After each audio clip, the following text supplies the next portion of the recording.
Hey there, Pierre.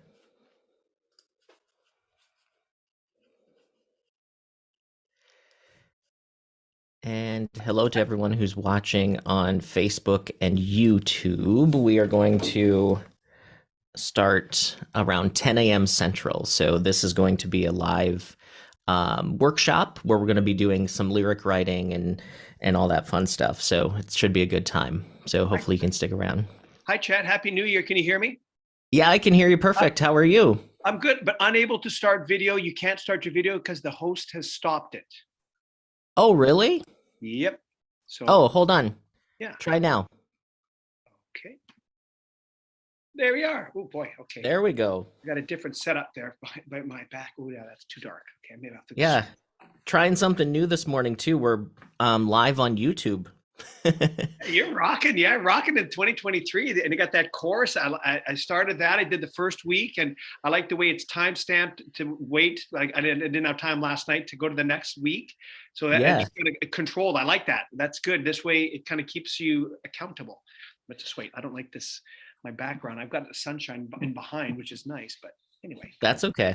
I'll figure No, it out. so yeah, thanks for signing up for the course. That's awesome. Well, looking forward to it. It kind of just keeps a guy learning and keeps a guy, So after the first week, how are you feeling? Is it giving you some inspiration, or how does that sound for you? very much so. I like the exercises too, the way it was, well, just like you do your workshops, it's very nicely paced, that you're on there and it's like like we're doing right now. And then when it goes, okay, now you write a verse and write a verse with the who, when, and all that. Very Yeah. nice. No, I'm looking forward to the process of it for sure.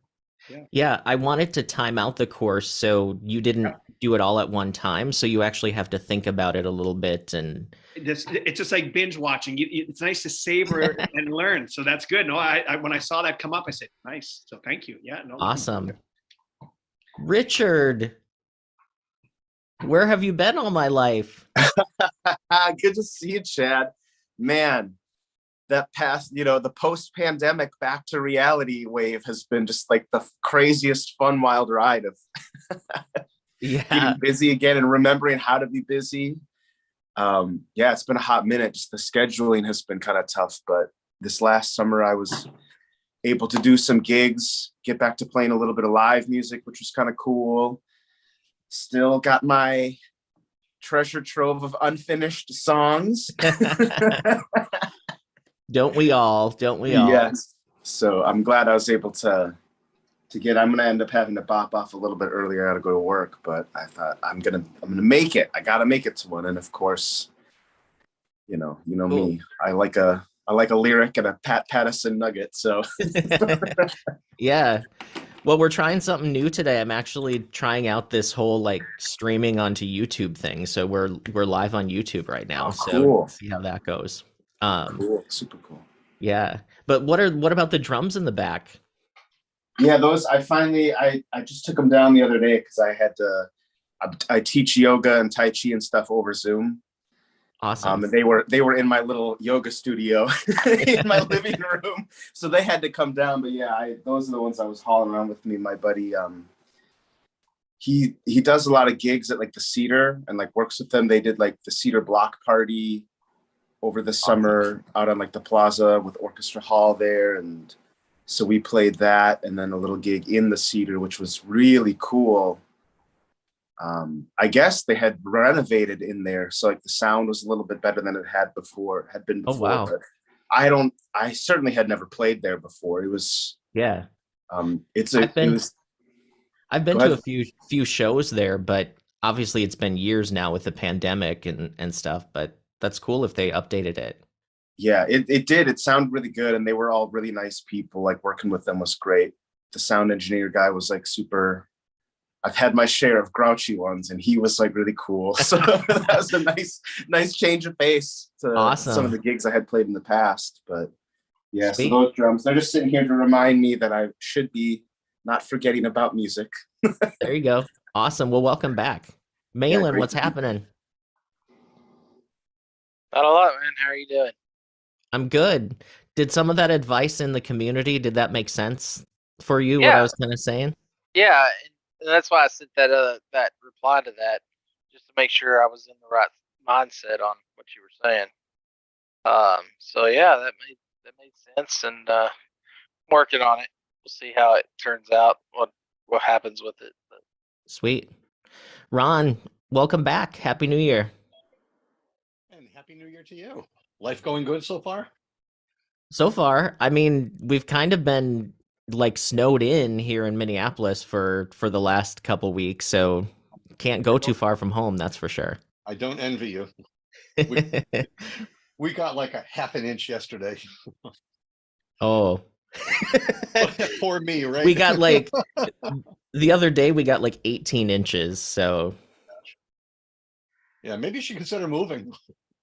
no, it's a good place. Okay. Kind of like Pierre too, like Winnipeg's probably good too. I think the cold keeps some of the bad people out. That's what Prince used to say too. Good way to put it.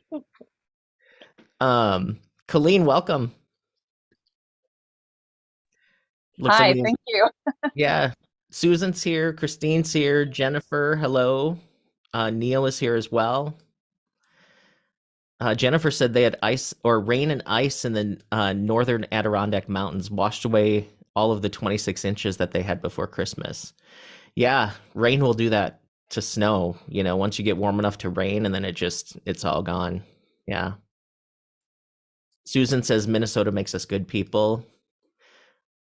I'm very happy that Zoom now lets me see the chat screen when I'm sharing my screen. So that's a good step in the right direction. I think they messed up one of their updates, and here we are. So we're just at 10 right now. Let's give people a minute to get on, and then we'll get started for today. But, this is going to be all about some lyric writing exercises and working on turning emotions into images. So giving you some tips on actual process, because we're going to learn by doing, so you can use these steps as you start writing your own songs. I did want to remind everybody too that recently I started the Home Songwriting online community. So it's just starting to get up and running, but you can reach it at homesongwritingcourses.com. So it's homesongwritingcourses.com, all one word, no dashes or anything. And it's free to sign up for the community. There are some other things that I'm offering that have a fee, but the community itself is free, and it's a place where we can all communicate in real time. Some people have started posting some songs for feedback, also just, sharing music and sharing ideas too. So I think it will be a cool place to connect when these workshops aren't going on. And then, of course, trying something new today where this is being live streamed onto YouTube. So hopefully some more of our followers can get to follow along too. So we're getting lots of people coming in. Chantel says, put the link in the chat. Yeah, absolutely. Let me just type it out here. And when you go to the site, if you just click on the sign in button, it will give you a chance to create a new account too, if you're new to the site. Chuck's here. Hey, Chuck. Angela, hello. Stu, it's been a little while. Hi, Chuck. Hi, Chad. Welcome back. And Lauren, how are you? Hey, I'm great. How are you, Chad? Nice to see you. Yeah, good to see you too. Happy New Year. Happy New Year. So I think we'll go ahead and get started so we have as much time as we can today. So I'm going to jump in and share my screen. So again, this is turning emotions into images, and it's going to be all about doing writing exercises, really showing you how to create more interesting lyrics and sort of getting you out of sort of the cliche, rut that we sometimes get ourselves into. So why do images have power within songwriting? So when we think about songs, chords and music really are there to create sonic emotion. So we feel the music, and the listeners get feelings from what they hear just from the musical side of it. So they're getting into it emotionally. Lyrically, the way that our listeners put themselves into the scene is by connecting through imagery that connects through their senses, because it creates sort of a mini movie in the listener's mind. And it helps them feel the situation and sort of put themselves rather into the situation that you're singing about. So sometimes we want to write about a certain emotion, but we don't necessarily know how to do it in a way that lets your listener feel it the same way. So what we want to do is create images in the listener's mind, along with the chords and the music, that are going to create a more sort of memorable experience. And just telling your listener about how you're feeling a lot of times isn't enough to put them into that situation. So we're going to do guided writing exercises today, going to be sparking some of your creativity. We're going to learn techniques that you can use to sort of mine for material and find material before or for your songs beyond sort of the obvious. So I know that sometimes we get into, I think all of us do this, where we kind of say the same things in multiple songs. This will maybe help us say some things new, and we can write more originally in our own voice. And the main thing today is we want to share, support, and encourage each other. And this is all about having fun. So we want to, when there's times to share, don't be shy, and everybody's here to support each other and have a good time. So why do writing exercises?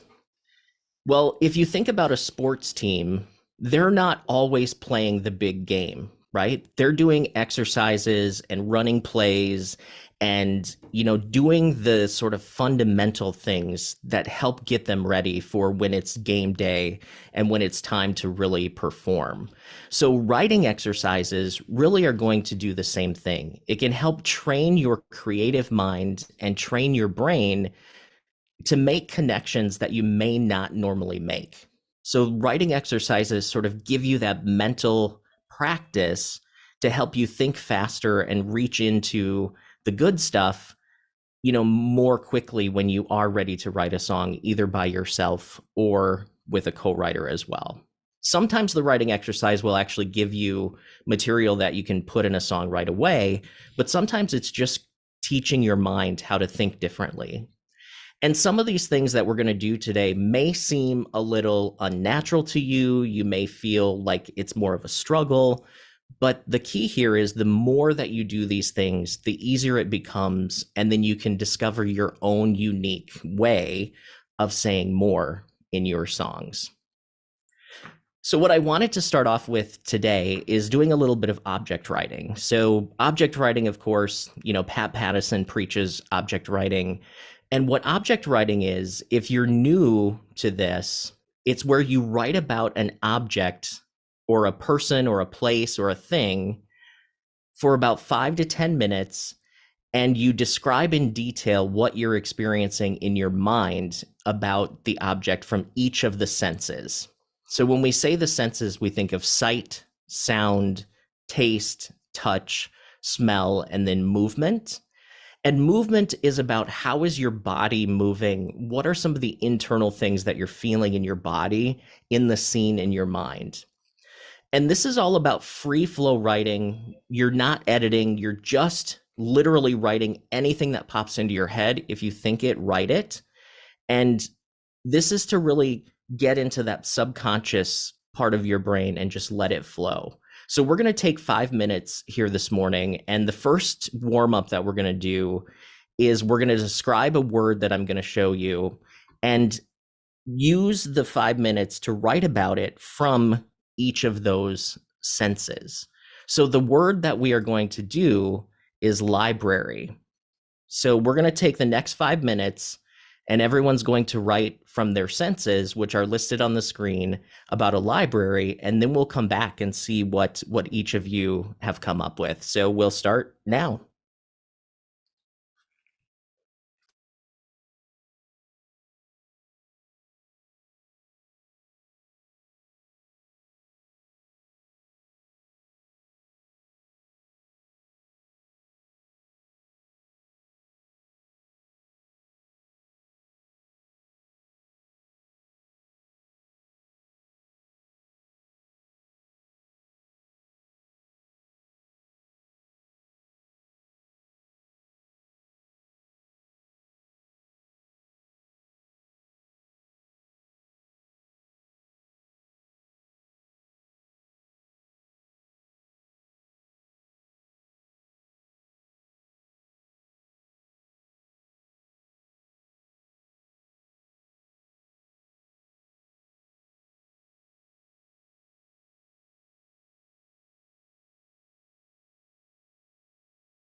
All right, we've got about 20 seconds left as we start wrapping up the time. So maybe finish the stream of thought that you're on here.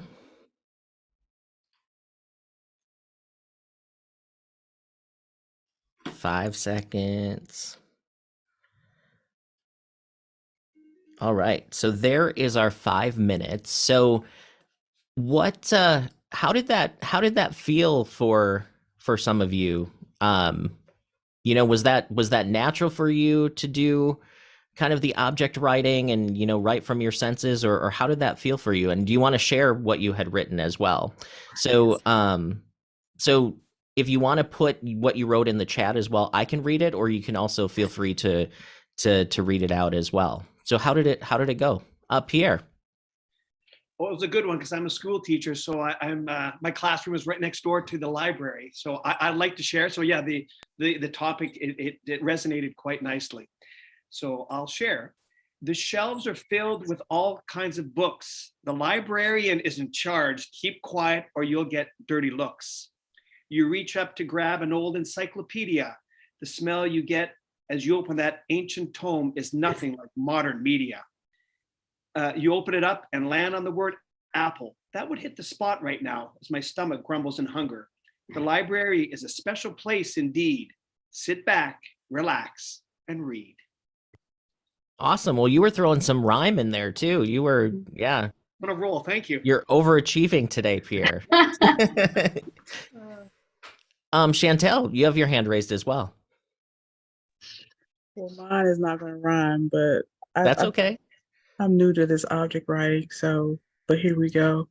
I've always loved seeing rows of books in the library, to feel the spines in my hand, smell the newness of the pages, feel the heaviness of the books as I check them out. Thirst to get to that first chapter and hunger to get the plot down in my mind. Walking the aisles looking for taste of romances and looking for the stories that move my soul. Very cool. That was great. I see people nodding and clapping, so nice work. Oh, thank you. Yeah, so I know you said it's kind of new to you. How did that feel, kind of doing something that's a little bit newer? I found myself thinking, okay, how do I say this in a picture form? Like, how do I say smell in a picture form? How do I say taste in a picture form? Because I want to get them to visualize what I'm feeling. So that's what I kind of got slowed me down a little bit. But once I got it, I got it. Yeah. Smell, I think, is one of the smell and like taste are hard to write in like a image way, especially if you're not talking about food. Obviously, if you're talking about food, you can say it tasted like apple pie. People kind of know that image. But what if you say, like, what does a library taste like? Does it taste like, does it taste like dust, or does it taste like that smell of the books? And sometimes it's a cool exercise to actually only write about something from a single sense that's not sight, right? Because we usually go to sight when we write. But what if you wrote about a library from a sound only standpoint, right? Like, what does that sound like? Yeah, and I also thought about the other way I was going to go was I was going to write from the standpoint of the book. Ooh, awesome. So very cool. But that would have took me a little bit longer. All right, thank you. You should try that later, because that would be very cool. All right. And for those of you who are not as familiar with Zoom, so if you do want to raise your hand, the reaction function is down on the bottom of your screen, and you can just hit raise hand, and then that'll show me that you're looking to share. Up next, though, we have Lauren. Lauren, would you like to share? Oh, you're muted. Yeah, I was trying to cut and paste it, but I'll read it. I'd rather hear your voice, Chad. Oh, well, thank you. So, the midwinter sun streams through the library window, revealing currents of dust riding on radiator heat to the top of the shelves, groaning with hardcover delights. The scribbling of the librarian's pen on paper cuts through the almost silence of the sun-brightened room. I run my hands on the spines of books that have been patiently waiting for the human touch, and I feel connected to brilliant minds lost for years as I move along the shelves. Wow, that was outstanding. I loved the image of the sun and the dust riding the waves of the radiator heat, like that. I could see that library in my mind, which was great. And I think what's really cool about this is we're all writing about the same thing, right? Like everybody's writing about a library, but we all have our own perspective. So that's the magic of songwriting, is finding your own kind of voice and knowing that everybody has something different to say and you have your own perspective. Because I think that's one of the things that I want to promote this year, is really helping you find out who you are as a songwriter and, you know, really discovering what that voice is for you. We'll do Richard, and then I'll go to the chat. I see that we have some folks posting in the chat as well. Richard, you want to read yours? Yeah, for sure. And I also want to just quick say, like, I love that Pierre was sneaking in the rhyme. I don't know how intentional or not he was being with that, but I have found when I do object writing, oftentimes cool rhymes pop out that I wasn't even thinking of, and that started happening here. For me, usually object writing brings me metaphor more than anything else. And I'm always like, wow, I didn't expect this to turn into a metaphor exercise, but it usually does. So anyways, sorry, I digress. No. Library, the musty tower ready to topple, and old yellowed pages. In the darker corners of the library, forgotten heroes and their adversaries wait to be tickled again. A creaking ladder groans its way to a shelf of leather-bound secrets, carefully plucking the thickest book, no time to descend, opening with paused breath and a pensive brow. The aged papers crackle with vigor, ready to reveal. 5 minutes. Awesome. That was great too. And Richard, you've done this other times, so does it feel like it gets easier for you the more that you do it, or how is that for you? Yeah, I actually, the first time I heard about object writing in Pat Patterson's book was back in like 2014, I think. And I went on about a year-long journey of everyday object writing. And I found that it was a forever permanent payoff. You give me 3 minutes to say object write, and my brain goes, yes, finally, can't wait to do it again. So it pays to let yourself treat it like you were saying, Chad. Is not just like, I do this when I need to write a song. Get it, yeah. Make it like a daily habit, a daily practice. If only for like a month, even if you can really be consistent, it pays off huge dividends. It really is it's a game changer. Awesome. Well, thanks for sharing. Going to the chat here. So Rayra has smell. She says it smells like dark chocolate, but I don't see anyone around me. It's 7 p.m. at the Newport Beach Library. My gut tells me I should go, but my inner flow wants me to keep it up, even though I'm hungry and tired. Very cool. Smelling like dark chocolate. I think that's a great image for sure. Jay wrote, the taste of Lysol used in vain to mask the disappointment of many unrequited stories, not checked out in over a score.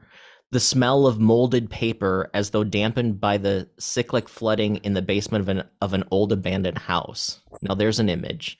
The feel of the old counter behind which the librarian stands as she stamps dates and files index cards. The sound of a squeaky rolling book cart, the silence negated boldly by teenagers laughing as they throw French fries at one another in an aisle of periodicals. It looks just how I recall in 2022, just a few mere days yester. Awesome. Nice work, Jay. There were some great images there. Let's see. Razael has, my heels are trying to whisper on the parquet flooring.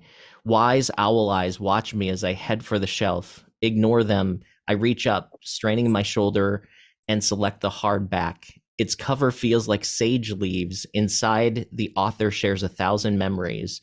I can almost smell the Victorian perfume, lavender and jasmine, as I open the pages. One of the most treasured books in this library. No wonder the librarian has disdain written all over her face. Wow, that was really cool. That was great. Jennifer has memories of when I would go to the library with my son when he was little during the winter break from school. They had afternoons where they would invite all the kids in the community to come play games, board games, and card games. And we would show up and knock the snow off our boots and leave our boots on the inside of the old front door and run around in our socks the whole time. And there was this smell of new books and old books and the sound of kids playing games and the plastic clink of thousands of Legos being dumped onto a wooden table. And I would take a book and settle into a reading nook, and I could feel the crinkle of the cellophane cover of the book I was reading. Awesome. That takes me back to my public library in my hometown, where every book had it felt like a 3-inch plastic covering, like the plastic covering somebody puts on a couch. Suzanne has swoosh, blue sliding doors slide apart, reflecting sparkled sunlight and scattering diamonds across the short blue carpet and cream-colored walls. Cold air quickly rushes out, slipping underneath the red wool collar of my woven sweater. Squinting, the tall oak wood columns of bookshelves blur as my eyes adjust to the indoor fluorescent lighting. Warm, rich, and softly stale, the aroma of worn pages wrap around my nose in a familiar embrace. Pressing my fingertips along the cool, smooth edge of the display case, I lean forward, the colorful covers of the books of the week fog beneath the heat of my breath. That is awesome. That was great. Stu has Epsom Library, Walking in the Past Cafe. The Civic Building atrium is a big, bright, airy, modern, gone a tiny bit tatty. Feels like it is from a decade with a bit more money. A day like today, you'd hear the rain pelting on the glass roof. Walking inside the library, I see displays of books piled high, many copies of the same one they're trying to get going in their book club. Walk past to the far wall to find a table, but they're full of late teen school kids cramming for their exams, or more like extended breaks, dates chatting, giggling, doing anything but work. There's a faint smell of curry in the air from an Indian restaurant on the floor below. That's cool. Awesome. We'll do a couple more, and just for the sake of time, we'll move on as well, because I want to get into some more writing too. So Angela says, I found that movement and what I experienced felt the strongest to me, and brainstorm snippets and phrases rather than a verse of full sentences. Yeah, writing in snippets is totally fine. So if it's just one word sometimes, just write that, don't worry about writing, full sentences. So definitely keep that going.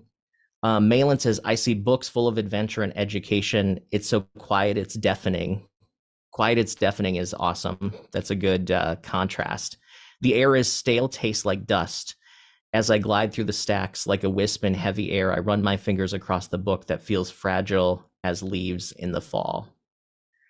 Awesome. So nice work, everybody. So great warm up on object writing. So if you don't have an object writing sort of routine, like Richard said, it's good to maybe try it, on your own on a daily basis. Just take 4 or 5 minutes or even less, whatever you have time for. Pat Pattison actually has objectwriting.com, and it will give you a word, and there's actually a timer on there too. So you don't even have to come up with a word. But what I'll do is really picking just a random word from a random word generator, and use that for object writing too. Rayra says, when we think of writing specifically sentences to fit in a song, I think it creates more limitations in our mind. Absolutely. But when we do free flowing later, we can pick the right pieces to fit. Totally. And it also, like Richard said, it gives you some interesting rhymes that you wouldn't naturally think of. And I think it creates a more conversational song for you as well. So let's go back to the presentation here. So this next exercise that we're going to do is I am going to give you an emotion, and what you will do is I want you to think of, what does this emotion feel like and what qualities does it have? So try to think of it like, does it feel like it hurts? Does it feel like, and you can think in metaphor here too. So if you say it feels like something else, that's totally fine. But how does this emotion make you feel? How does it affect your body? What does it make you do? and then what happens if you're feeling this emotion. So we'll take probably 3 or 4 minutes here. And then I want to, so keep what you write here. And then there's more steps to this one. But the emotion that we're going to do this with is the emotion of shame. So think of all the ways that shame makes you feel. What does it do to your body? Like all of those things. And then we'll come back in a few minutes and we'll move forward through the steps in the process. So your emotion to think about is shame.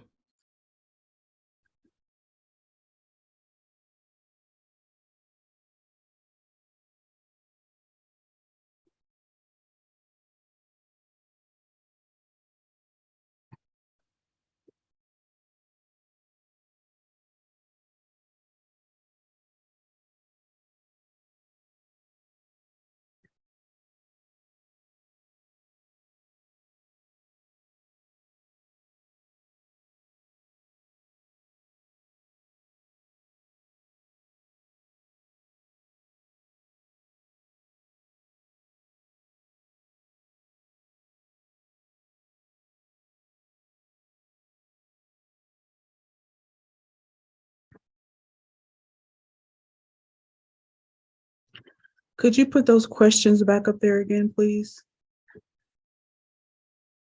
Yeah, one sec here. There we go.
We'll just give it about 1 more minute here as you're writing about the emotion shame.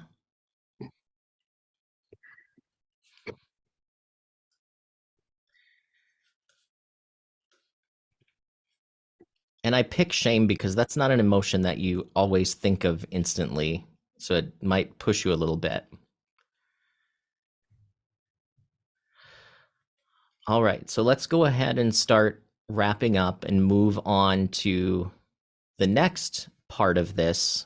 So now that you have written qualities that shame has or things that shame does, what are other things or objects or really anything that has these qualities or causes the same reaction?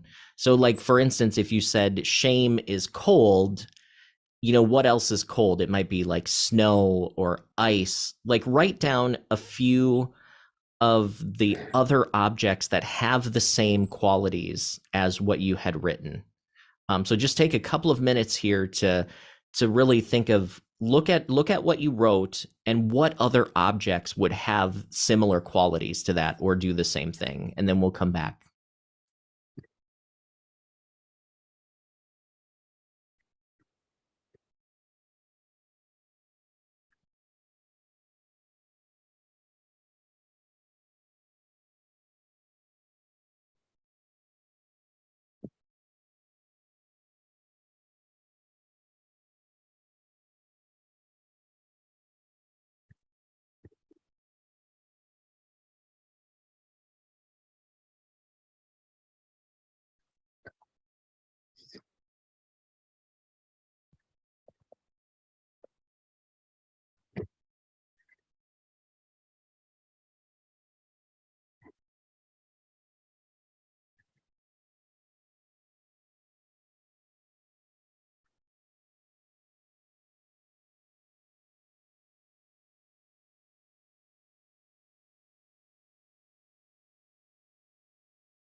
All right, so we'll give it just a few more seconds here on this part of the exercise.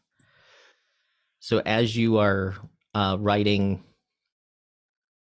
down those qualities, see how that goes. Christine, I see that you had raised your hand. Yes, I did. Can you hear me? Yep. Okay, here we go. For me, this is the Christmas season. You have an overabundance of stuff, like on my table, of stuff, food, all kinds of too many sweets. And the other piece of that would be tight clothes. And I would call it messy rooms, because you haven't been cleaning, you've been playing and partying and having a good time. Sure. So all that Christmas scene, especially the tight clothes. That is a really strong one for me. Awesome. Well, yeah. So we're not quite done with this exercise, but if you do have questions, definitely. Angela, did you have a question? Okay. So now that we have that part done, there's the next step in the process. So now what we're going to do is have you pick one of the objects that you had written down. So one of the objects that you said had the same quality as shame, I want you to take one of those, and then we're going to do the same object writing exercise that we did in the beginning. And we'll do it for 4 minutes. We'll knock a minute off just for the sake of time. But I want you to write about the object from the senses again. So write from sight, sound, taste, smell, movement. Again, be as descriptive as you can, and don't edit, just write. And then when this step is done, there's still one more step, and then we'll start to share. So, so this is object writing for 4 minutes, and we'll start now. Oh, Lauren, did you have a question? I missed the beginning. You say we're supposed to pick a particular. Could you just say the beginning, please? Yeah. So what you just wrote were objects that had similar qualities to shame. Pick one of those objects and then do object writing for 4 minutes about that object. And we'll start now.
All right, so just a few more seconds here. Christine, did you have a question? No, I was just going to, if you wanted me to tell you what I wrote, I would be happy to share. Not quite yet, because we have one more step in what we're doing. Okay, okay. So yeah, so go ahead and wrap up your object writing on these objects. And now this next step is where we actually start to take the emotion that we started with, and we're going to replace the object that you wrote about with the word shame. So if you described your object in a certain way, use that way to describe shame. So example of if you said the object does XYZ, write it out as like shame does XYZ. So you're giving the qualities of the other object to shame, and take a few minutes and see how you can apply those descriptors and those things that you wrote about your object about the emotion of shame. And I think that's where the magic of putting an emotion into images comes into play, because you give life to the emotion in a way that people maybe won't think about it on an everyday basis. So take a few more minutes here and see if you can use what you had written to write out some lines to describe shame, or replace words with the word shame to see if you come up with anything cool. So any questions on that? I know this is where the rubber hits the road a little bit on this. So yeah, so go ahead and see what you can come up with, and then we'll go ahead and start sharing and have a discussion here in a minute. So take a few minutes and see what you can do.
All right, so we'll just give it a few more seconds here while people start to wrap up what they were writing. I know this part may feel a little awkward, especially if you haven't done this a lot before, but that's where the growth comes in writing, is when you're pushing yourself into kind of uncharted territory. So hopefully you'll take these steps later as well. So before I share something that I had done this way, does anybody want to share what they had come up with for the excuse me, for the emotion shame? Angela, you have your hand raised. Yeah, this was a really awesome exercise. So I had come up with two objects that represent shame to me. One was a cigarette-filled room, like real smoky and choking me off. And the other was a mask, and the mask was the object that I wrote about. And so I said, shame is a mask I wore to obscure my features so no one could see the true me. My voice was muffled and indistinct, couldn't make myself heard. Maybe that was better so I wouldn't say the wrong thing. Nothing looks clear. My sight is narrowed between these tiny eye slits. Fear trickles down and burns. All I can see is an angry face yelling at me. Is there more to this world?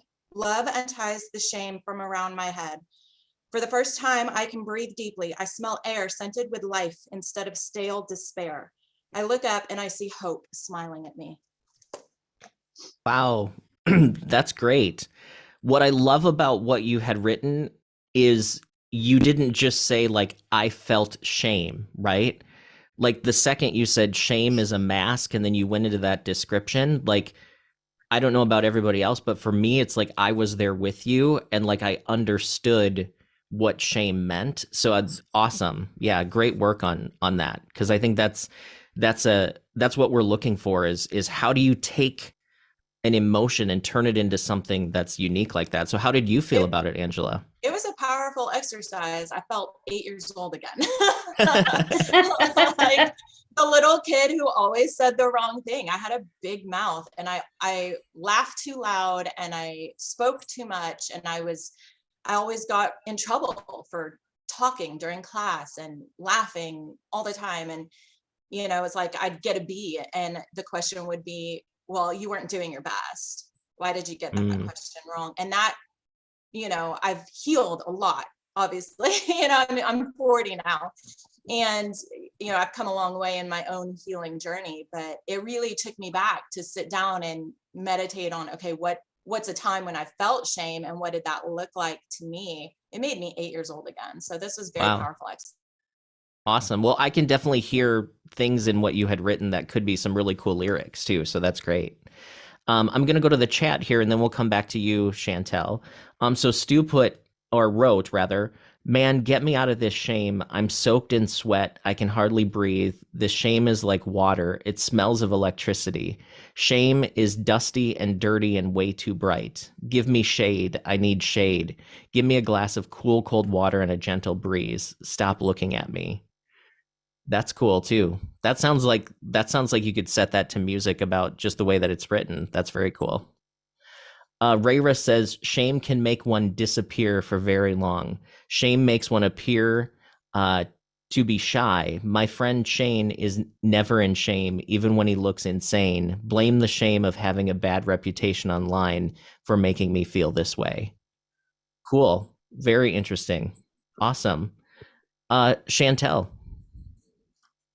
I wrote it from the sense of a puppy and a heavy heart. One moment. My screen disappeared. Okay. Shame follows me like a puppy. I can feel it down in my soul. It keeps my head down and my heart heavy. And I want to be rid of these patterns that have held me down for so long. Heal this so I don't pass this on to my children. Help me show them love so I won't walk in shame and show them the same pattern. Wow, great. See, there again, we're writing about an emotion, but adding so much visual and like sensory stuff to it that we take it in a different way. Like when you talk about shame following you like a puppy, like I think we all relate to that for sure. J-Rock. Hey. Hey. Mine got pretty dark. So, yeah. And I didn't write that much, but here we go. Go for it. Back in the shadows with a sharp blade in my veins, tourniquet tightening, here we go again, where the smell of old trash is piled behind, trying to hide the shame inside and keep a brave face. Keeps me in its noose, a dry rope around my neck, burning red, trying to breathe again. Wow, that's amazing. That's it dark but powerful, right? Like that says something for sure. Thanks for sharing that. And Lauren. Oh, you're on mute. There you go. So I wrote like 3 things. Like you had the first part, the second part, and the third. Shall I read them all? It'll just take a minute. Sure. I didn't know, and so one thing I did not do, I did not mention shame in this. So I'll go. First part is the flow in the sidewalk, people passing. Do they recognize what I have done? Do they know how I have failed myself, not to mention others? The shrinking inside, the heat on my face. Can they see my discomfort? I pull my scarf up to cover my ruddy face and I make myself invisible. They must feel the heat of ridicule, the rubber band of tightness impinging my breast, slowing my step. I'm as terrified as an escapee, but how can I escape the harsh stress of others? I cannot escape. Now the second part. White as the ashes that glow, hot as the fear, when I recognize prying eyes judging my stride, branding my skin with ridicule, burning my shame into view forever. And the last part. I am melting in the heat of ridicule. I hide from eyes that take comfort in the pain of others. Who will open the door of forgiveness? Let me pass. See me as I am, a frail human reaching for the human touch in a frozen hard world. Awesome. I heard things in each one of those sections that you had written that definitely communicates the feeling of shame. Even though you weren't necessarily using the word, you kind of understood what you were saying. So that's awesome. Thanks, Lauren. Going to the chat here for a sec, Suzanne says, the sting of shame lingers. It constricts the air in the room like an anaconda around a gazelle. The hot coals of whispered insights burn my cheeks. The smoke pulls tears from my eyes. With trembling hands, I hold my breath, teeth grinding against the shaking of my lower lip. Blood settles on my tongue, hot and metallic. Head lowered, I count the lines on the floor, tuning out the whispers. Wow, that was extremely visual. That's great. Nice work. Jay has the conflicting heat waves inside my head contrasting the cold, clammy feeling upon my skin, which begins at the base of my neck and down to my feet, especially my lower legs, beneath my calves but above my ankles. The illogical polar changes seem similar to a Nest thermostat being hacked in real time. Some nation-state player using maliciously tools exposed during the Vault 7 disclosed by WikiLeaks just a few years ago. As though my body were an open space storage building, rolling with the tides of a sea of computer terminals, roaring with the sounds of clattering keys, intermixed with the human voices of wrongful personalities, directing minions to reprogram my body to act hostilely against itself. An entire operation devoted my sabotage. Shame is the agency of my self-destruction. Shame directs my thoughts and senses to perceive themselves negatively, juxtaposing fact and fiction. Shame orchestrates the dysmorphic ideals roaming throughout the script. Interesting. That was cool, Jay. There's actually a second part. I couldn't take it from Notepad. It's just a couple lines down. Oh, I see. Let's see where it ended. So throughout the script of my programmatic framework, shame never seeks credit or stands in the limelight. It attacks quietly, gathering more information in time to further its attacks against me periodically, as it finds new vulnerabilities evolve within the safe spaces of my imagination to truly melt me, to melt my sense of self. Wow, you wrote a lot in a short amount of time, Jay. Great work. Hey, man, you give great direction. Thank you. Let's come back to Dan. Hi. Yeah. Hi. Hello. So here we go. To me, shame was like winter. So I did this. Shame is a trap and a prison and a load to carry.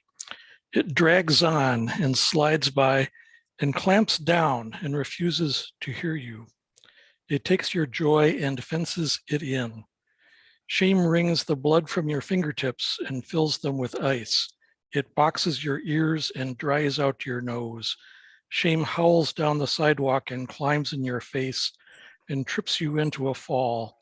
It questions your choices and laughs at your answers. It smells of vacuum and cemeteries. Ooh, definitely. Well, Dan, I don't know where you're located, but I'm in Minnesota, so winter is completely like the world that we're living in right now. So yeah, that was great. Thanks. Yeah, I'm here too. Awesome. In the chat, Mia has dancing in shame with a cracked mind. I love that, cracked mind. That's cool. I burn my fingers leaning in for a touch. My skin is gone, trying to be the one. I run for the lake and the pain is gone. Very cool. Grace wrote, my shame feels dry, almost too arid to breathe. It shines on me and scorches the ground below my feet. The only sound it provides is a soft, endless buzz. A salty taste forms in my mouth from all the tears. My nose picks up a scent of a possible life that has been strangled, now trapped and unable to grow. Shame is an endless desert. Awesome. Yeah, so again, isn't it cool how everybody, even though we're writing about the same things, it definitely shows that we all have our own perspective and our own unique way of saying things. And I hope some of you use these exercises to pull some of these great imagery sections into lyrics, because I think they're so unique and so original that the things that you're saying are some of the things I've never heard in a song before.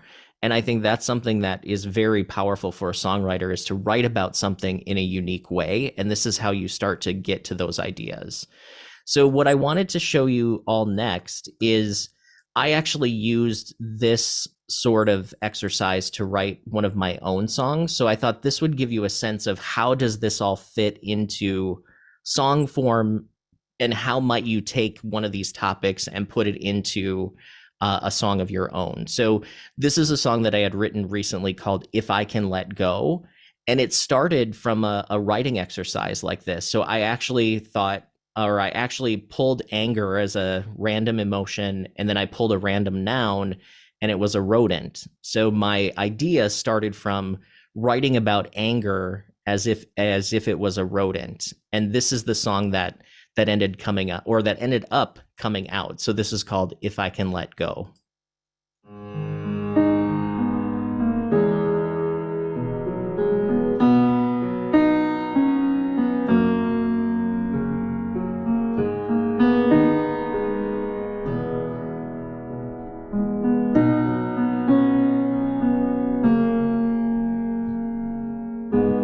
My anger gnaws. I know it's there, can't let it out. It's kept in its prison clawing.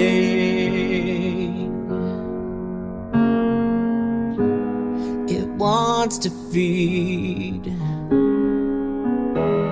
I let it eat, and I let it nest. It's rustling inside me, clawing. Fear is anger's best friend. I'm drowning my brain again, and it's making me tired. Oh, it's making me tired. Oh, I'm craving some silence, yearning for sleep. So I wait in the dark, all alone in the dark. All this anger, I don't know if I can let go.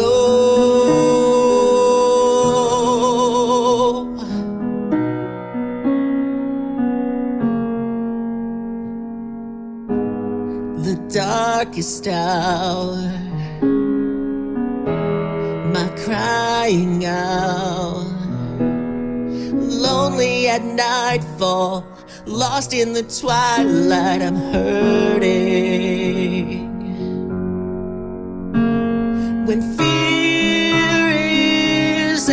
best friend. It's drowning my brain again. And it's making me tired. Oh, it's making me tired. Oh, I'm craving some silence, yearning for sleep. So I wait in the dark, all alone in the dark. All this anger, I don't know if I can let go.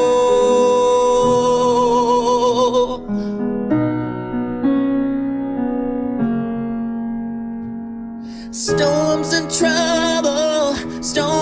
trouble, push and shove, oh push and shove. The storms and trouble, push and shove. And it's making me tired, oh it's making me tired. Oh, I'm craving some silence, yearning for sleep. So I wait in the dark, all alone in the dark.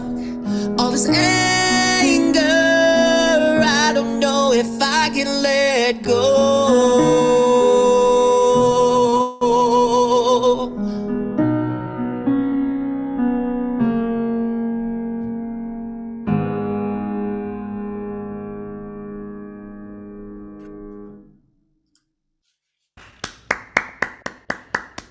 Thank you. So do you see how kind of that concept of anger being, it mostly showed up in kind of the first half of the song, but that really gave some interesting features to anger instead of just writing, you know, I've been angry and all of that. So any thoughts as you listen to kind of that in action, or any thoughts on that song that you'd like to share? Lauren. I really liked that idea of the gnawing and clawing. Me too. Like anger wanted to keep being fed. I thought that was really that really personalizes it. Cool. Awesome. Thanks, Angela. Lauren. Yeah, I just wanted to say the comment, there's this, I'll start by saying I'm listening to Bono's new book. I got it from the library online, you know, my local library. I'm in Mexico now, but, you know, I sent it to me from Ottawa. And I didn't know it was going to be an audiobook.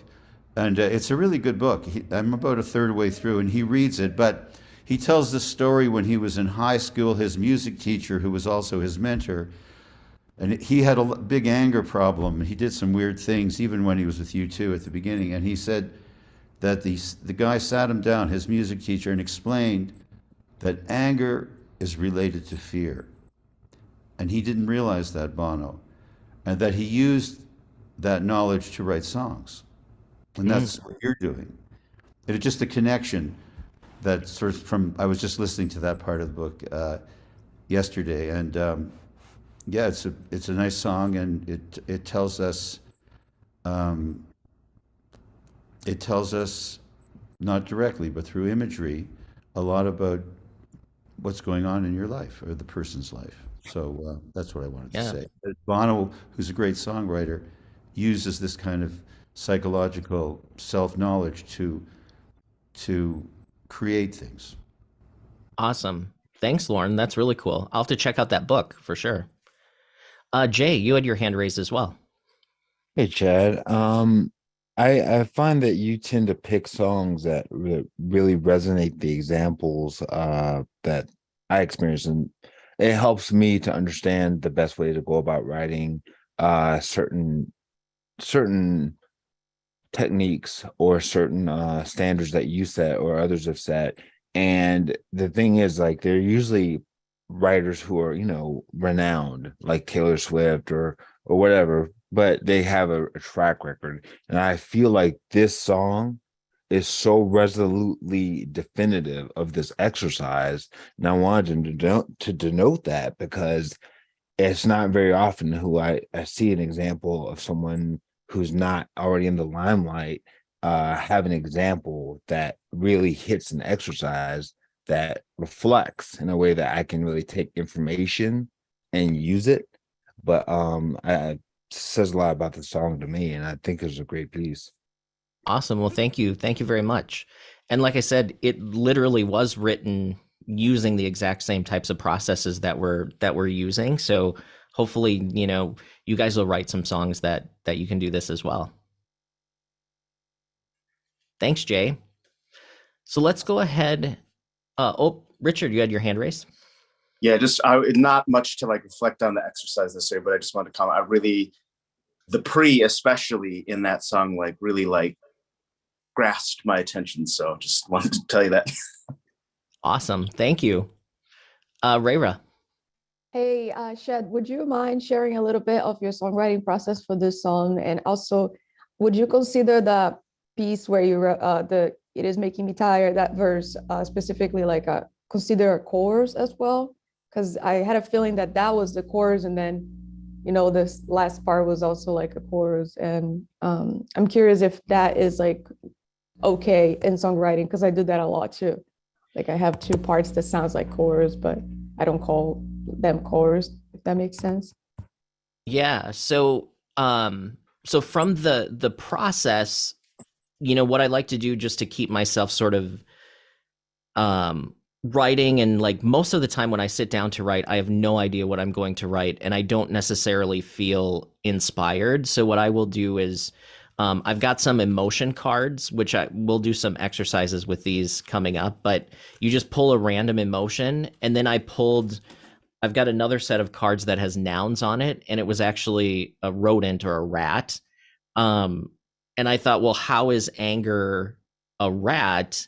So what I did was I object wrote about a rodent. So it talked about like gnawing and clawing and like being in a cage and feeding it, and like there were all these images that came to that. So then what I did was I applied that concept to saying the rat gnaws. I replaced it with anger.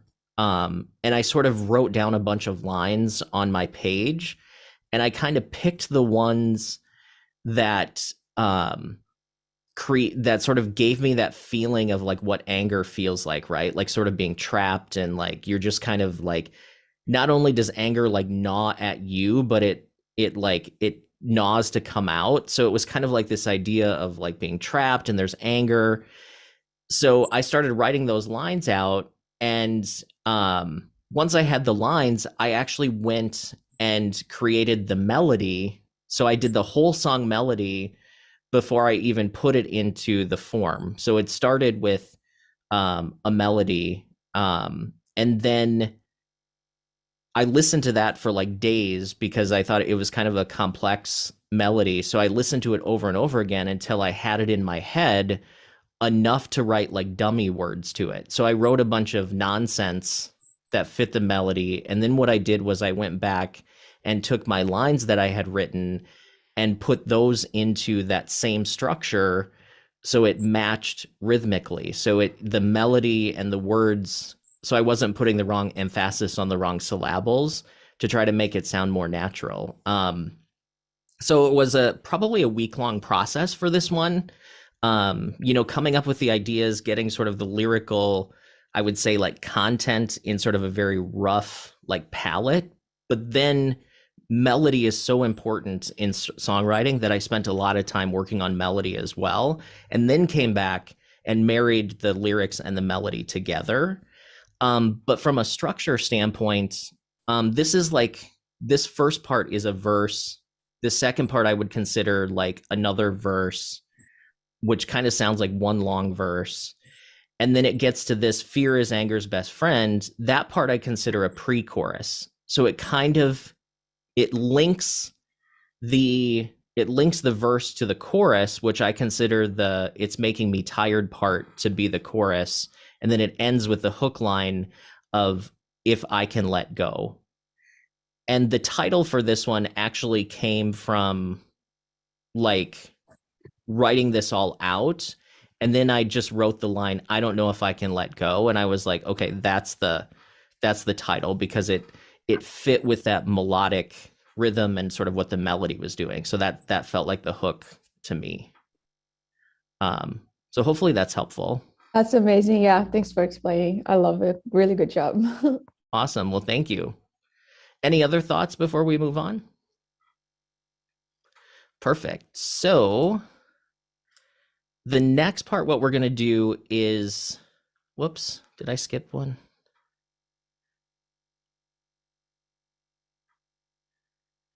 Oh, I was going to do another exercise where we do the object writing with a random emotion besides shame, but I think for the sake of time, let's do some metaphor writing. So when you think about metaphors, there's a few different ways that you can take the two words and put them together, right? So I had anger is a rodent.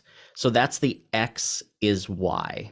So if you have two things, and they could be either abstract or concrete. So you could also say like a sports car is a rodent, right? So it could be two nouns, it could be an emotion and a noun, like, you could do those things. So one is X is Y, also the Y of X. So that means like if we're talking about shame is a dog, the X is Y, you can also do the Y of X. So the dog of shame. Or do shame's dog with the X is Y. So these are like little kickstarters on how you can do some free writing from an emotion into an image or into a thing, right? So if you say shame is a dog that I can't tame, and then you can say like, it tries to bite at my ankles every time I try to feed it, it growls and it comes back and I have to fight it off. Like, so now all of a sudden you're fighting shame. Or you could say the dog of shame sleeps quietly under my feet and I don't know when it's going to attack, right? So taking these little sentences gives you that little like creative like boost to where you can write something kind of creative and something that's based on that metaphor. Or shame's dog, doesn't behave. It's an aggressive dog. Shame's dog is aggressive. So those are the kind of pseudo algebraic formulas that you can use when you're thinking about metaphors. And that's about as much math as we're going to do today, but that's a good way to think about it. So I thought we could do some writing and take probably 4 or 5 minutes here and see if you guys can write some sentences or paragraphs based on passion and being a boat. And you could use any of the three, the X is Y, the Y of X, or X is Y. So take any of those lines and use it as a jump off point and write for a few minutes about how that inspires you. So it's passion is a boat, or the boat of passion, or passion's boat. And then we'll come back and we'll share what you guys had written. So any questions on that before we start the timer? Awesome. So let's go.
It's got about 30 seconds left, and then we'll come back and share what you guys had written.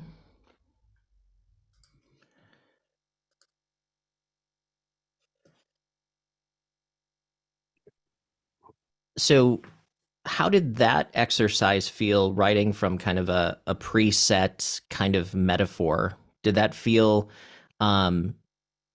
how did that feel good to you? Did it spark some creativity? Richard's got his thumb up. Who wants to read what they had written, or share what they had written? I will. Okay. Who are you talking to? I think you, Christine. I think that was Okay, you go that ahead. said. Okay. I wrote passion is a boat. The boat a passion is a boat going through the seas of emotion, of doubt, of trust, of love, rough sailing, smooth sailing, still together, hanging onto the sails to each other. As the winds of change and temperature come up through the boat, and as we argue and fight under, I don't know what that little room is called underneath the boat there. That's what I meant. You know, with there's Yeah. I forgot that boat, what it's called, but it's underneath. What do they call that? Is that the hull? Or the I cabin? don't remember. The cabin, maybe. Cabin. Okay. The cabin. And that was it. Could be the hold. The hold. Okay. Awesome. Well, thanks, Christine.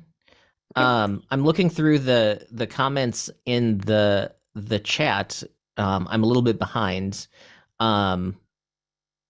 Suzanne asks, do I have any exercises that I recommend for improving syllable and melody rhythm matching? Well, I'm glad you asked, because on January 21st, that's what we're going to be doing, is we're going to be matching rhythms, so you can get your verses to match and the melodies make more sense, and you can kind of stop squishing lyrics in or trying to catch up, or we've all kind of done it where every time we sing the song it goes a little bit differently. We can try to get rid of some of that. John says that he's ashamed of not having the talent for the exercises. He said his creativity is slow and takes a lot of work. That's okay. It's honestly, John, it's really not about talent. Work will trump talent like 9.9 times out of 10. So I wouldn't feel bad. Like, none of us are starting and just spitting out stuff that naturally. Like, some people may have different ways of doing it, but it really comes down to doing the work. So definitely don't feel discouraged. And I think any of us are here to help if you do feel frustrated on what you're doing. So, and I see Ron replied and said, you wouldn't be here if you didn't want to learn. So, we're all rowing in the same direction. So don't feel bad about that. Lauren wrote, passion is a turbine spinning at 600 revolutions per minute, creating the juice that powers my imagination. Turbocharged ideas motor down the highway, destination my truth at 100 miles per hour. Cool. Rayra says, passion is an ice cream. When it melts, it is all over. The ice cream is full of passion and the taste is addicting. Be careful. Passion's ice cream is my favorite place to cope with disappointment. Awesome. Angela said it was tricky at first to narrow down a focus, but focused on who I'm sailing with. Cool. So passion's boat can't be sailed alone. You need another hand to help you navigate. Many want to board unskilled, unreliable, or shifty. Or is it? Yeah, shifty. I thought it might be another word. But there's no one I would rather have as my sailing mate. That's really cool. I like that. Passion's boat can't be sailed alone. That's a money line right there. That's awesome. Richard. Love that. Yeah, the metaphor exercises are always fun to me. I got just like 3 simple lines, but I was chuckling to myself because, as you had just brought up, the fitting stuff into lines. As I wrote these lines out, they kind of all utilized the different, what do they call that? Like the common meter or whatever, like that poet structure that we all know, that sing-songy thing, and they just by accident they kind of all stumbled out in those 3 different versions. But anyway, so passion is a boat and I'm sailing away, right? And the expectation, because that's how that line length goes. The next one, on the ocean setting sail, passion's boat has never failed, so much more stable. And then like an odd line length and prosody galore, I'm on the boat of passion again, someone throw me overboard. Made me laugh. So cool. Love metaphors. Yeah, no, it's a great jumping off point for sure. Thanks for sharing. J-Rock. Okay. This one has a light at the end. Okay. Riding on a raft in a sea of constant change, clinging to the mast as wind gusts hit the sails. Dark clouds above, dark clouds above with thunder's clap shaking the board, while the deep dark blue calls below, trying to keep my sights sharp, focused on a vision that feels like a distant dream, following the compass in my gut to find the next steps, turning with my heart, with my eyes looking for the light. Very cool. Nice work. Chantel, I'll come back to you in just a moment. J-Rock, that was great. Jennifer in the chat wrote, passion is a boat that needs the rising tide. When the water recedes, it gets hung up on the sandy beach. Got to be careful navigating those rocky shorelines of love. A boat can take you out on the surface where love runs deep, but to really know the water, you got to jump in with both feet. If your boat runs out of gas, it can leave you stranded. You either got to paddle or raise the sails, and if there's no wind, you're stuck. Passion is a boat that will get you only so far. It can take you to an exotic port, but you got to get out and step on the land if you want to have the full experience. Passion is a boat, but can't weather all the storms, and you don't want to end up capsized on the ocean floor. Awesome. That's very cool. There are a lot of images that associate boat with passion for sure. Chantel. Okay, one moment. Passion is a boat floating freely on the water, never knowing when to let you go, taking me deeply in the rough waters, wondering if it will just let me drown, finding out if I just stood up, I was always on a boat on shallow ground, and I could have been free at any time. Love it. Love it. Chantel, I like you have a way of flowing with your words that I think is really cool. I like the things that you've written today. Awesome. Oh, thank you so much. Yeah, you're welcome. Hazeline, have to shout out to you. Hello. So Hazeline wrote, passion is a boat anchored deep beneath the surface, rushing over the waves, rocky highs and lows, can't keep it at bay, always crashing into the shore, waiting for the storm to pass and the sea to settle. Very cool. Holly has passion, driftless in an open sea. Razael says, throw me overboard. Oh, that was from a comment on the Throw Me Overboard song. That's great. Awesome. So I'm sort of all over in the chat. There's a lot of chats there. So let's move on to the next exercise, and then we'll share some more.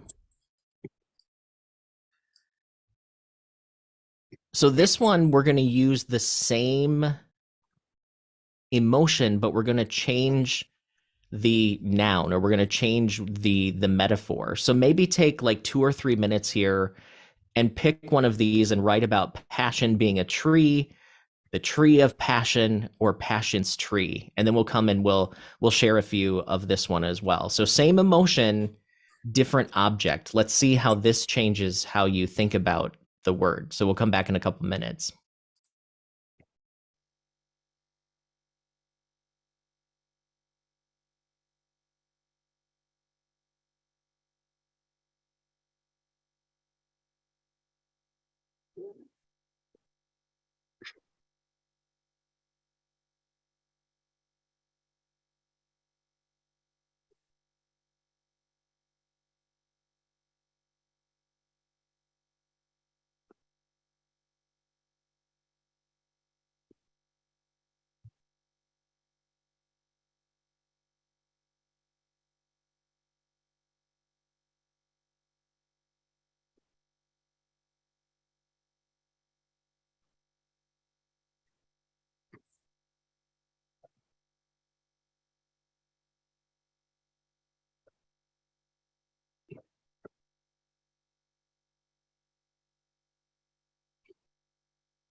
All right, we'll give it just a few more seconds here. Gave you less time on this one, so less time to think a little bit on this.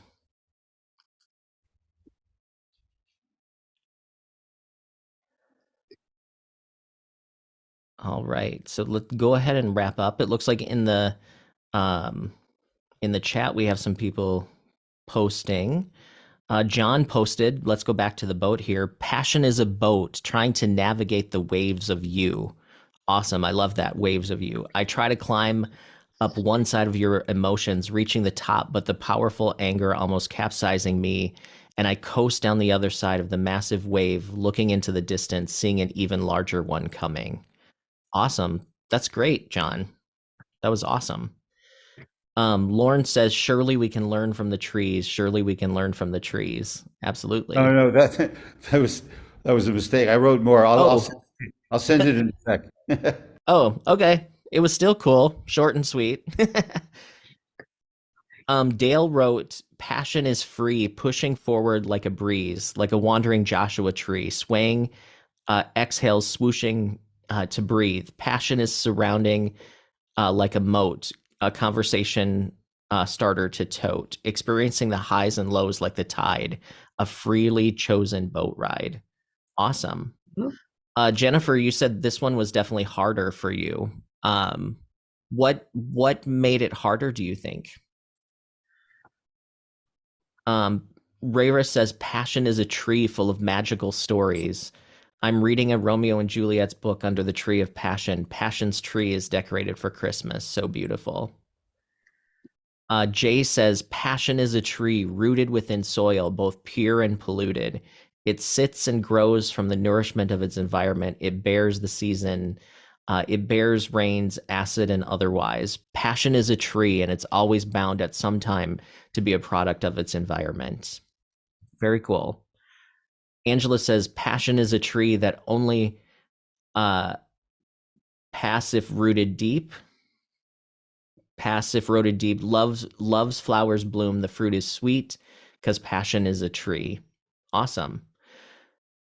Adam wrote in here too. Hey, Adam, the tree of passion has roots that run deep into the earth, holding firmly for years and years while getting stronger.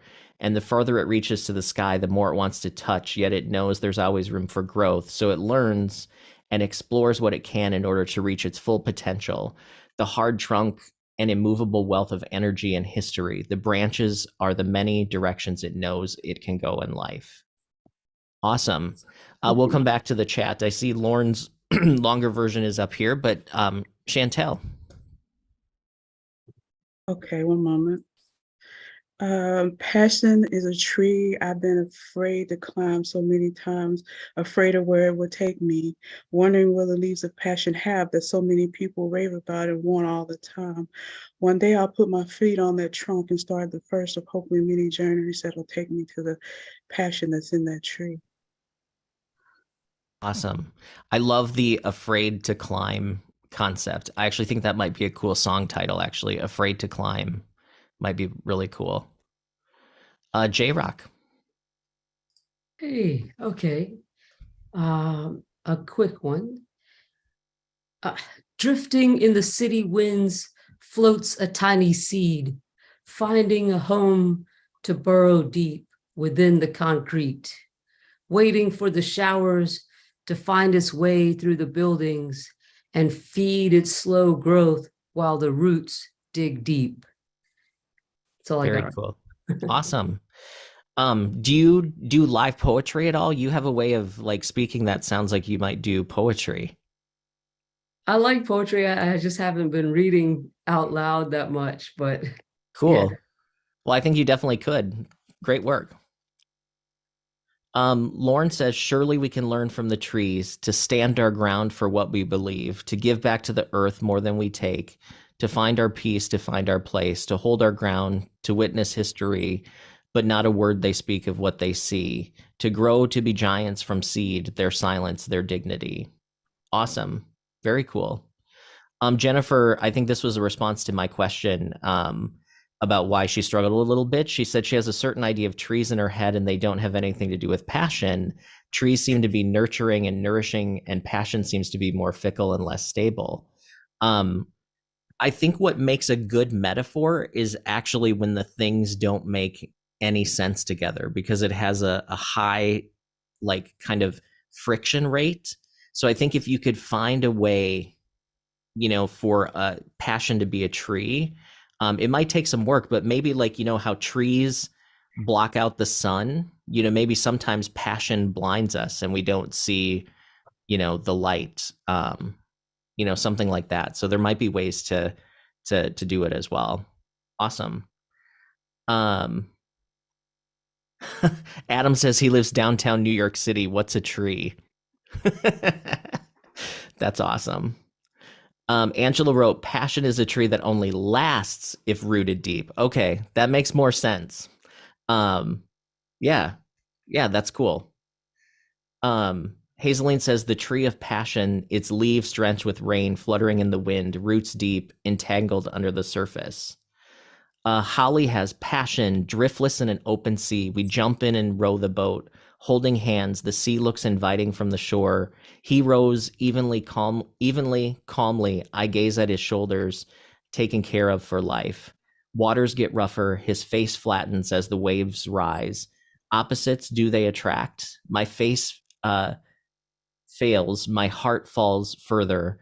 We've been rowing now for years, the sea slowly getting darker, too far from shore to give up now. So we marry each other, slowly divorced from the rhythm of the waves. There isn't enough room in the boat now. Passion keeps us out. Crack in the frame, diluted by the water now. I feel the boat sinking now. I look at him one last time and jump overboard before he can capsize our life. Wow. That's a really cool, like, evolution of a relationship. That was really deep. That was cool. Suzanne says, the tree of passion stands tall and majestic in my dreamland. Its roots run long and deep, entangled like intertwined hands around my heart. The tree of passion retains scores from betrayal and heartbreak. Mere the leaves, but the tree remains, forever reaching for sunlight. That's cool. Awesome. So as we start to get closer to wrapping up here today, how do you see yourself using some of these tools and techniques, in your own songwriting? Do you think that this is something that you see yourself practicing or doing, or what are your thoughts as you kind of look back at the things that we wrote today? Because I'm sure you probably wrote some things that you never thought you were going to write. So yeah, how did this all help? How is this helpful, and is it helpful for you, I guess? So kind of open discussion at this point. Yeah, it's been very helpful.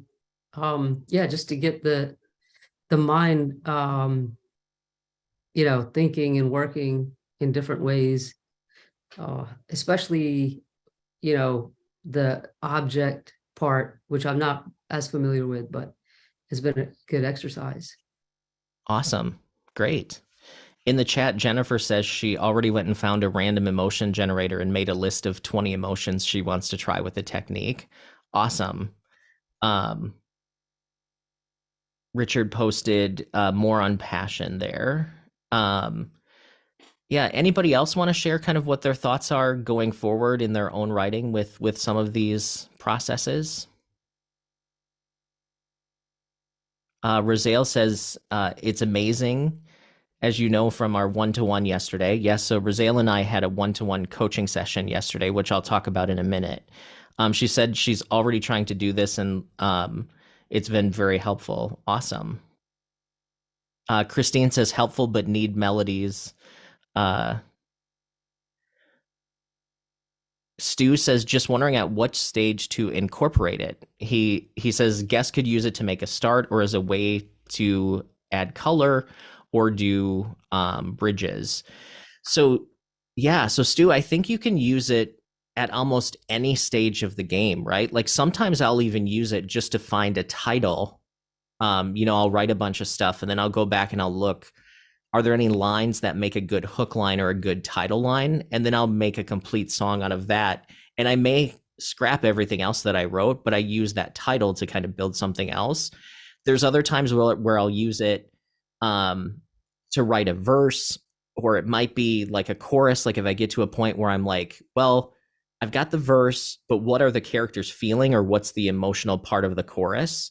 Then I'll say like, okay, well, it's about being joyful. Well, how can I turn joyful into some kind of image or something that makes sense, right? So it really could be used at any part of the game, and you could use it to find actual lines, or it could just be to, you know, come up with titles or some other concept as well. And sometimes I just do it to just do it and put it away, just because I want to write something, but I don't want to write a full song at that time. I'll just do some of this writing.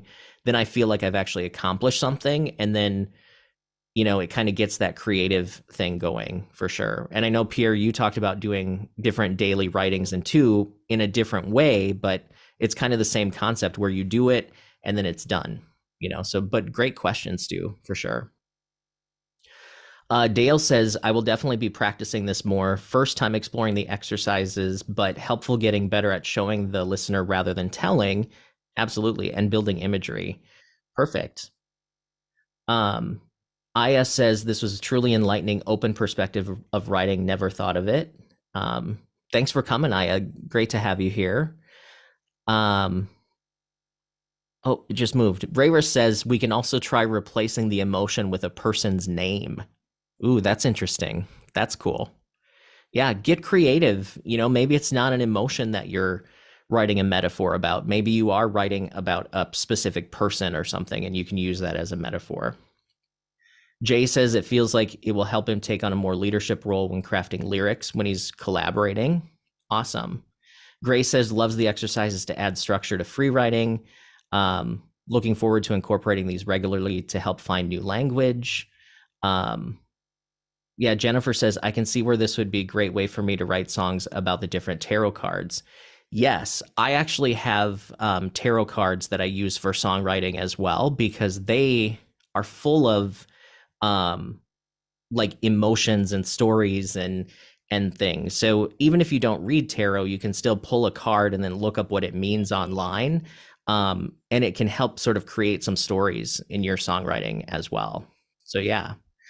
So Rizal had mentioned that her and I were in a one-on-one coaching session yesterday. So I did want to share with you all that I have started doing both email song critique. So if you would like to have songs that you've written critiqued by me, it's $35 per song to have the review and the critique, and it can be done by email. Just send me the what you do is you go to the website, which I'll put in the chat here. And then once you pay the fee, then you can send me a recording or the lyrics. I'm just going to type this out here. Can't talk and type at the same time. So it's at homesongwritingcourses.com, but there's email song reviews for $35 a song.